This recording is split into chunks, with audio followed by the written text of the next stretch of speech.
Hello and welcome to Self Talk. I'm Rachel Astarte. Today, my guest is Gloria Battini. She is on a mission to empower survivors of abusive relationships to free themselves from mental and emotional wounds by finding their authentic self. Good thing you're on this show. She is a survivor herself, and now Gloria is a relationship and self-love coach. Gloria, welcome to Self Talk. Thank you so much, Rachel. I'm very excited. Thank you for having me. Yeah, I've been looking forward to speaking with you. So there's a lot in your bio. Tell us a little bit about how you became a relationship and self-love coach. Yes. So, well, as it does say in my bio, obviously I'm a survivor myself. So the whole thing obviously ignited from there.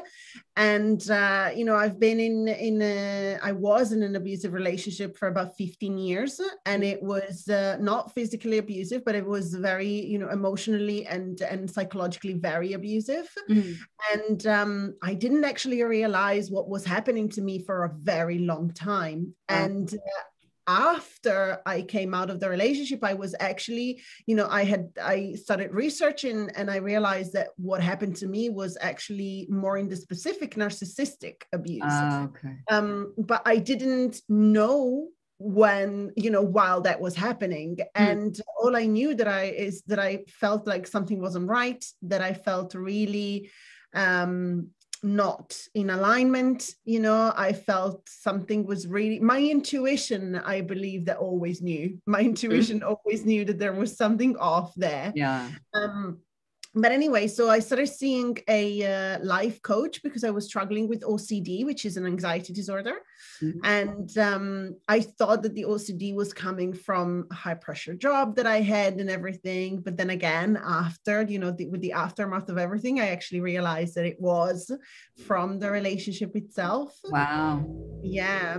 And anyway, so by working on my OCD, I got rid of a lot of the compulsions that I had, and it gave me clarity. I was actually I had brain space, head space to actually see what was happening. And fast forward about 18 months after I started working with my coach, I was actually able to leave the relationship. I had come to a lot of awakenings, to a lot of realizations, and I decided to leave. And after a few months, people were coming to me telling me that they were inspired. I was sharing my story a little bit, and they were saying, oh, this is such a great thing, more people should be doing this. And then I was like, I might just as well help them. Yeah, right. And it was so life-changing. The coaching practice for me was so life-changing. And so I spoke to my coach, and I asked her if she thought it would be a good idea. And she said that she thought it would be a great idea. So she helped me actually found a school where to get my diploma and everything. So she was very, very supportive. And then here I am. So I qualified, and then so I absolutely love what I do. I love it. Such a change. I worked in events for 10 years, so it was like a completely different story.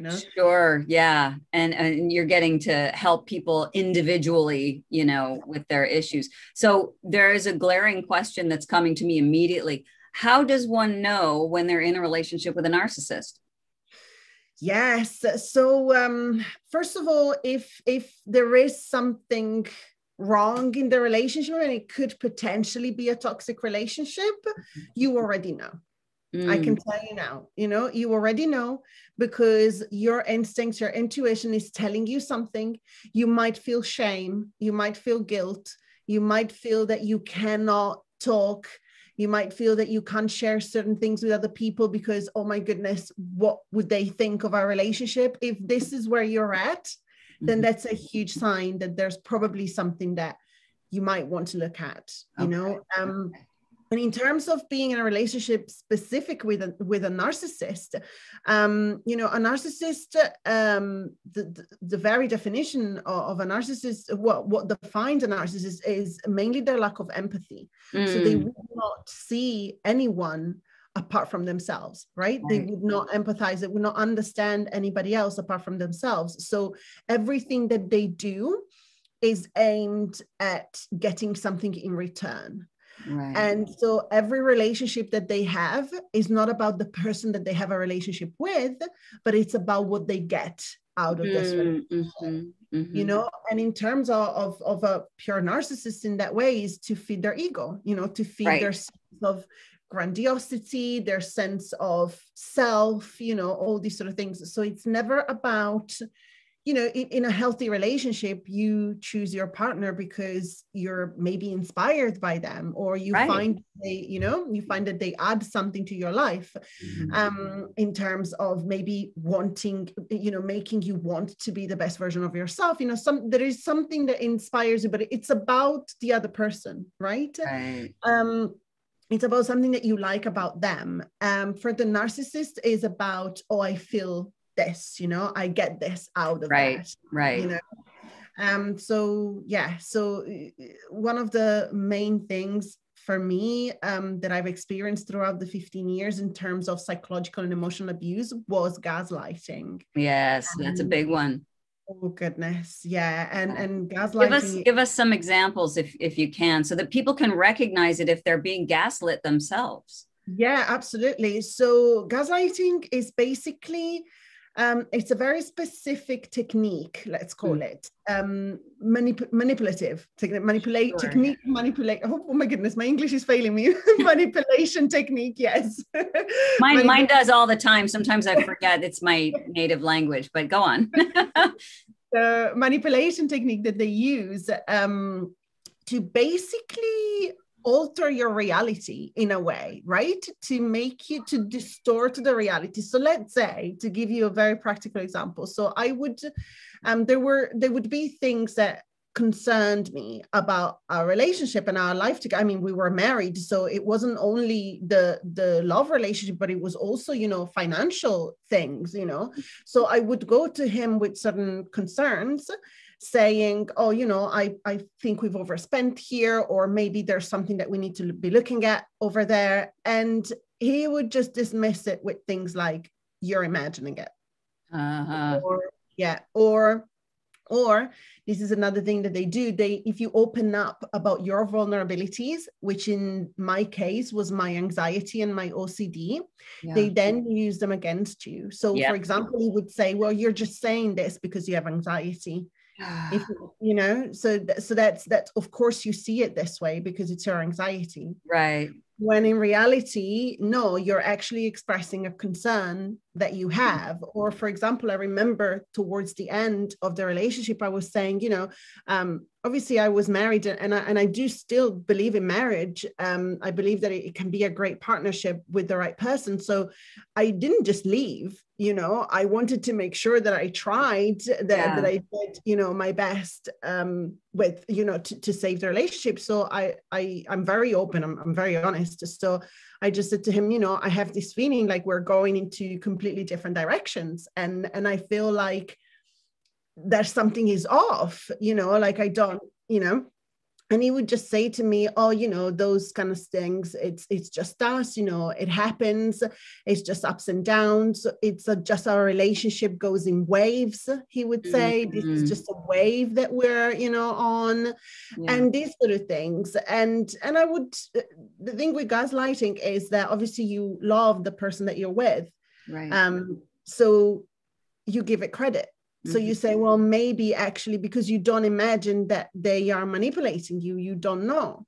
So you start saying, well, actually, maybe that's what it is, isn't it? Maybe it is my anxiety. Maybe it is just a phase. Maybe it is something that I am just being a little bit too dramatic about, you know? And that's how it goes on and on and on for years.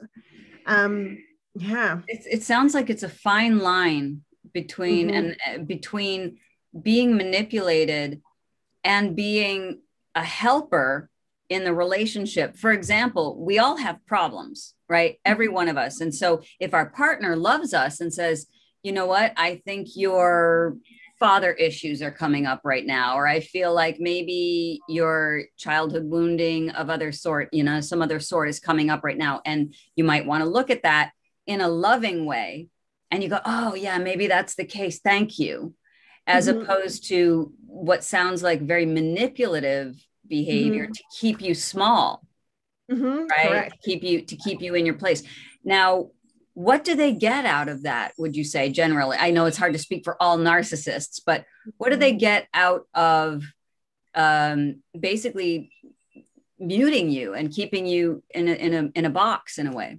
Yeah, for them, it's about feeding their ego. So it's about, in the jargon, we call it a supply, the narcissistic supply, right? Mm-hmm. So it's that supply that you're always going to be there, that you're always going to feed their ego, and you're not going away. Because, to be honest with you, from a, if you think about a practical point of view, I was cleaning the house. I was literally running the house. I was looking after our finances. I was, these are sort of things that, he might have thought, oh, I don't want to let go of that. Right. If there's something that needs to be done, she just does everything. So why not, Yeah. But also, emotionally as well, I always, I was always very, open and understanding. But when you do that with the wrong person, when you do that, when you stumble across a narcissist, it really is very dangerous, very, very dangerous. And for them, yes, it is indeed something that feeds the ego. It's a supply, and something that actually shows the way that they are, which is a huge red flag. Sometimes they make you think like, oh, I am actually something for this person. And then the relationship finishes, and within a week or two, they are completely and utterly in love with somebody else. Wow. Mm-hmm. And you're like, how did that happen? Right. A week ago, so we were just doing so well. Yeah. Like, what's going on? So, it is not a healthy way. It's not a healthy way, but even it isn't a healthy relationship. It's always about having that someone there, but it doesn't matter who the person is. Yeah. Just what matters is that there is somebody, right? Yeah. So if this is, and I would assume that some of the listeners, this is making a lot of sense to them. Mm-hmm. What can one do once you've realized you're in a relationship with a narcissist? What can you do? Yeah, the first thing that I recommend is try to gather some research, just go. For example, if you just had your realization now, is something just clicked for you, go and do some more research, have a look at what other red flags could be, because obviously there's so much to say about this subject, but so go do some extra research, see exactly what the behaviors could be, the red flags, even the consequences for a survivor, or for somebody who is experiencing the narcissistic abuse. So do more research. Definitely, that's the first step. And second thing, I would say, open up to somebody who doesn't know them. Because a narcissist very often would do something that is called a smear campaign. So if they feel threatened, so if they feel like you're realizing what's going on, and you are starting to talk to people and try to, validate what's going on, it is very highly likely that they will try to turn other people against you, and they will try to say, oh, look what she's doing this and she's doing that and she's doing that, and that's obviously because they're manipulative, right? So they're trying to manipulate everybody else, and that can cover be their ground. Absolutely, yes.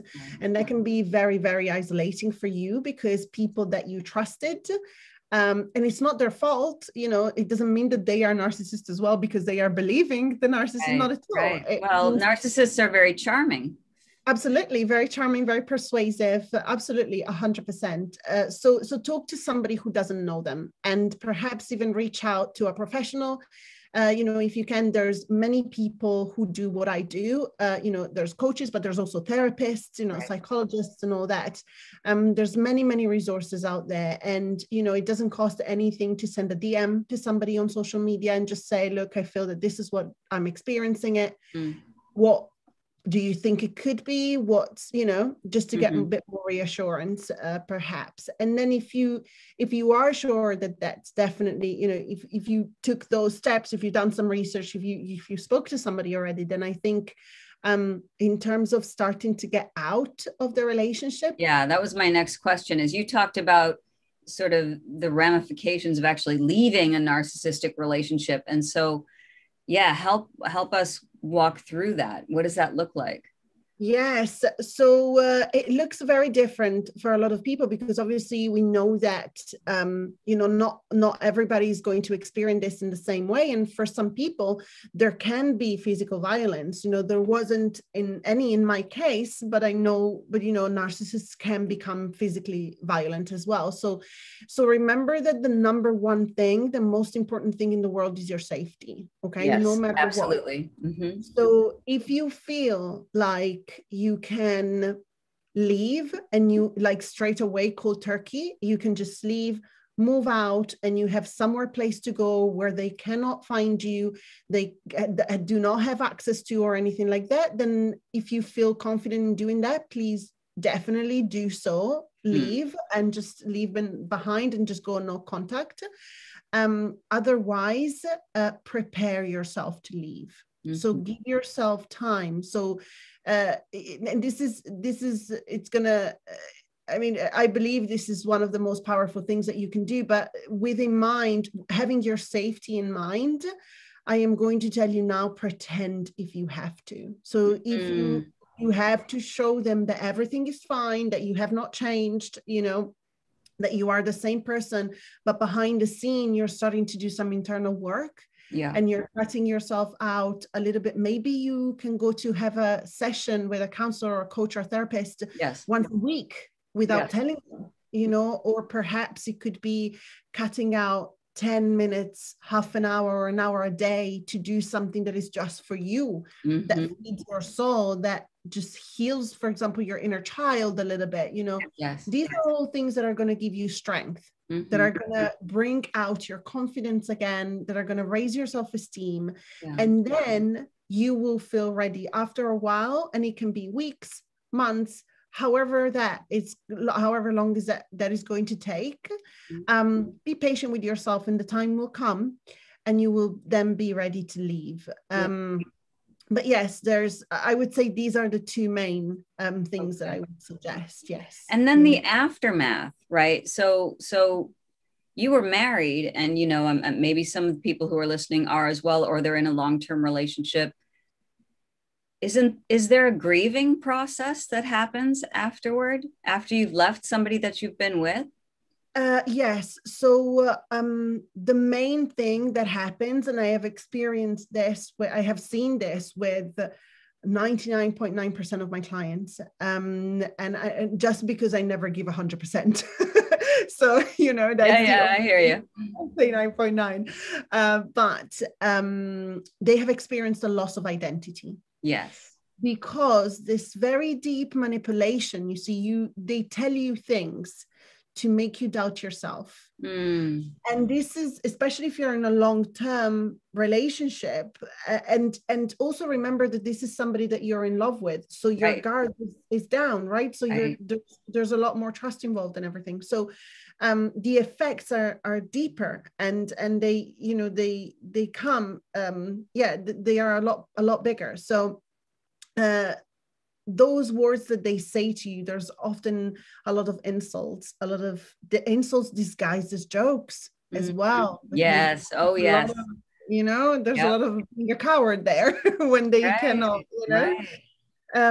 so those things repeated day in, day out during the relationship would have caused you to believe them, because it's repeated information. It's patterning. It's neural patterning. Yeah.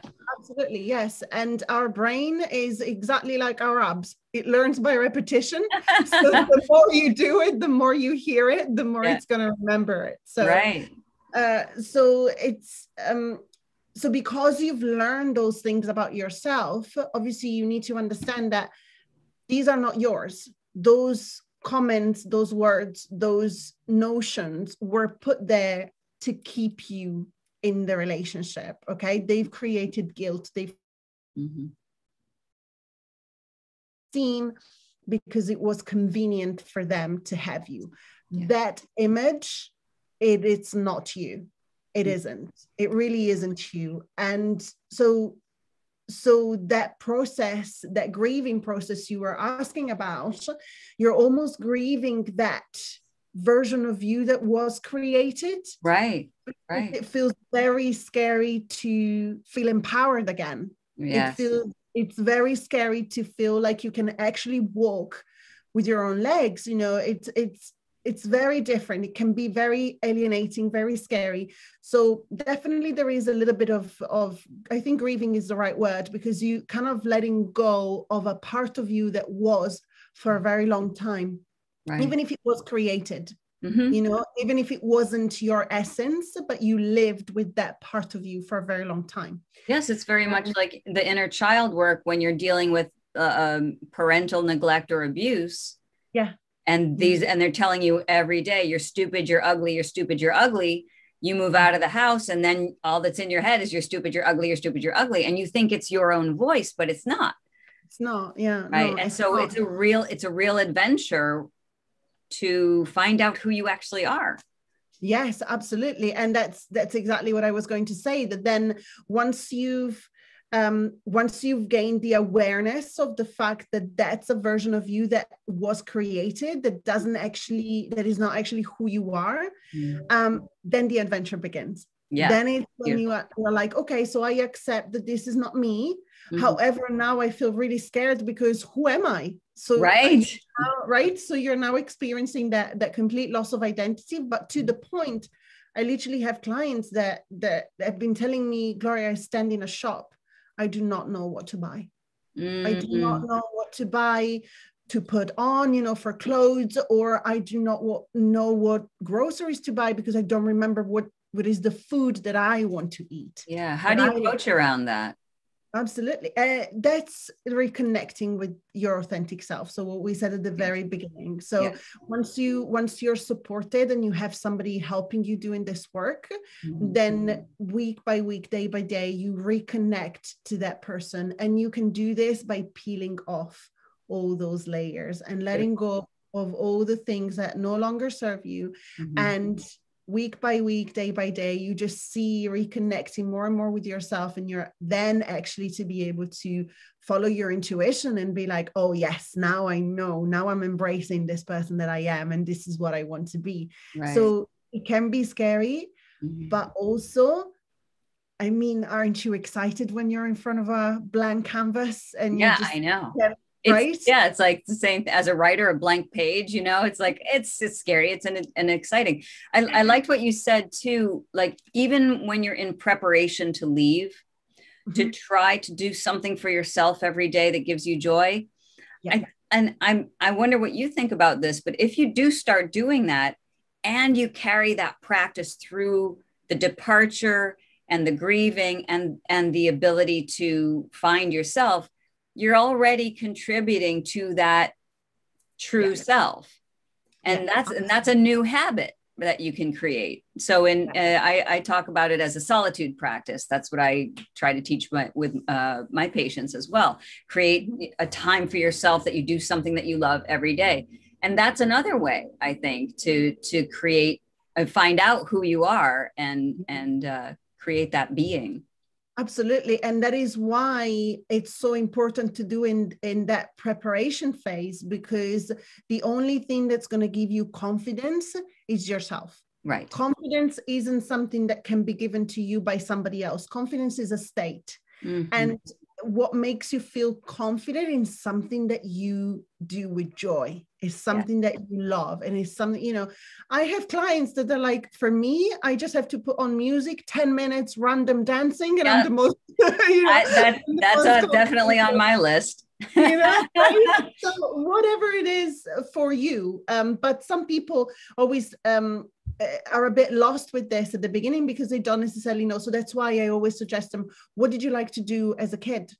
You know, what is something that you enjoyed? And it's something that I actually did myself when I was coming out of the relationship. And for me, it was reading. I've always been a very, you know, avid reader. And I stopped for years years when I was in that relationship. And all of a sudden I felt this need. I was like, I need to do something for myself. I'm just going to start buying myself some books because I haven't done it in a very long time. And I loved it. And the most curious thing, I was buying books. This is the power of the subconscious, but I was buying books that were all about somebody, like the main character was having some sort of like emotional struggle or mental struggle, you know, that they had to push through and find themselves, and they had the, you know, the ending. So that's I was literally learning, seeing myself in those characters. It was so beautiful, as much of a time of loss as it was, and of uncertainty as it was, but at the same time it was a beautiful discovery indeed. Isn't that amazing how that happens when you open the door and then other doors open for you? It's incredible.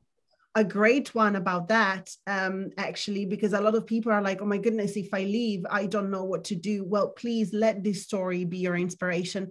So I decided that I wanted to leave. I didn't have anywhere to go because I lived with him in London. Don't have any family here in the UK, so didn't know. My friends have small babies, or they lived with other people, so nobody had a spare room or anything. But I knew that I had to live, right? I knew that I couldn't take it anymore. So I have to go out. And the day after I told them that I was going to move out, I called the old landlord of a place where we used to rent when we first came to London. It was a tiny studio flat in Baker Street, and it was all pink. Everything was pink in that studio flat, like curtains, walls, bathroom, everything was pink in that place. So anyway, such a cute place.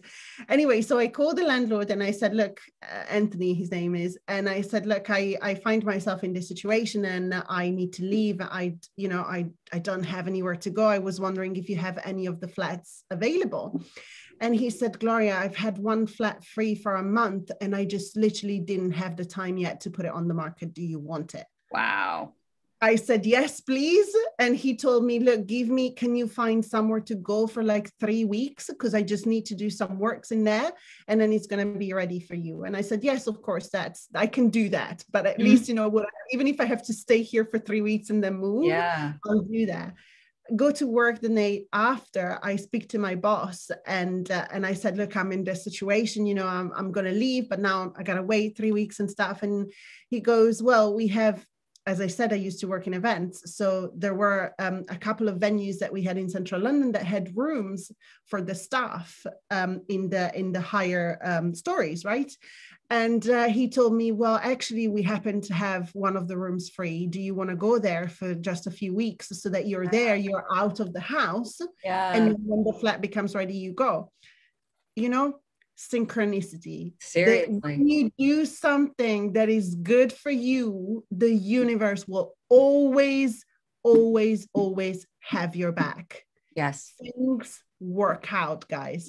Things work out. Yes. Take a leap. Even if you don't know what's going to happen, you will be supported. I promise you. Something that's completely unexpected can happen. Yeah. And it's so, if it's your time, it's your time. Just that's a beautiful story. And I love that. And I always feel that it's really important for us to understand that we are not separate from the universe.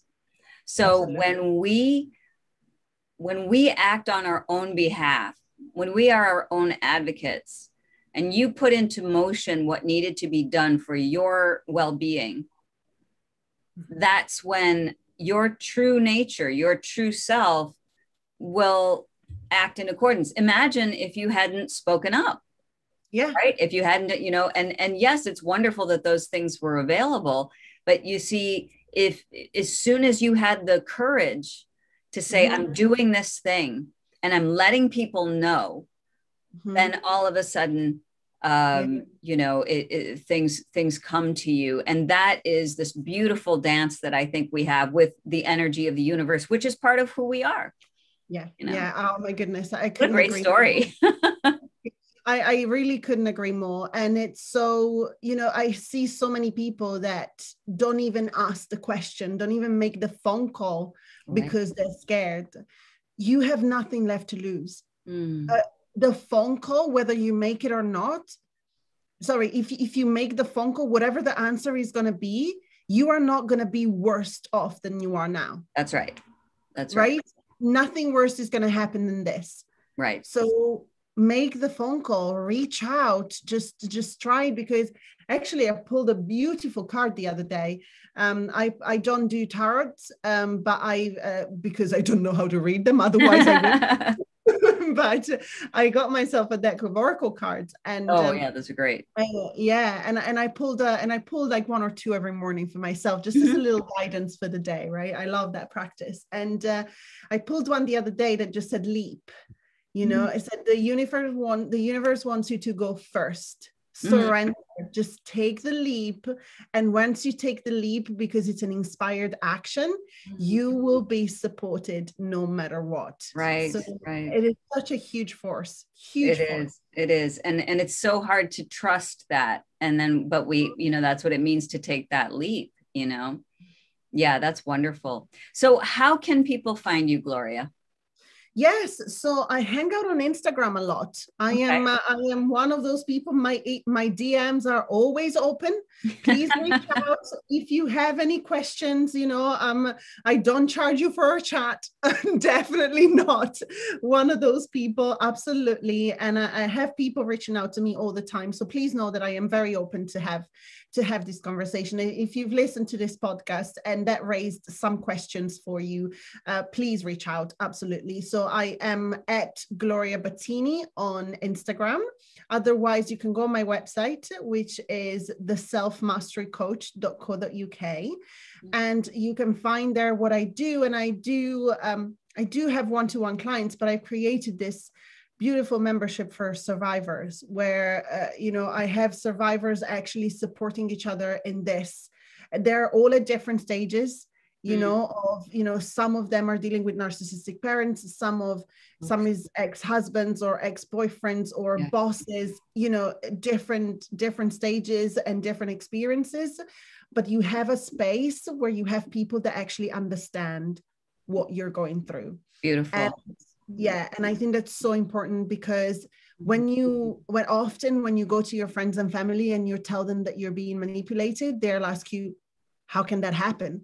I don't understand it. Like, what did you say? How can that be? Right? It's always about something that you did. So I really wanted to create a space like this where you could just have somebody that was there listening, and at the end of the conversation be like, I get you. I actually know exactly what you're going through. Support is so important. Support is so important. So Gloria Battini, thank you so much for being on Self Talk today. It's been a pleasure, and thank you for educating us. Thank you so much. Honestly, thank you for this opportunity. As you said at the beginning, like, I'm literally a woman on a mission. So thank you for giving me the opportunity to carry on this mission. Yeah, great to have you. Thank you. Thank you.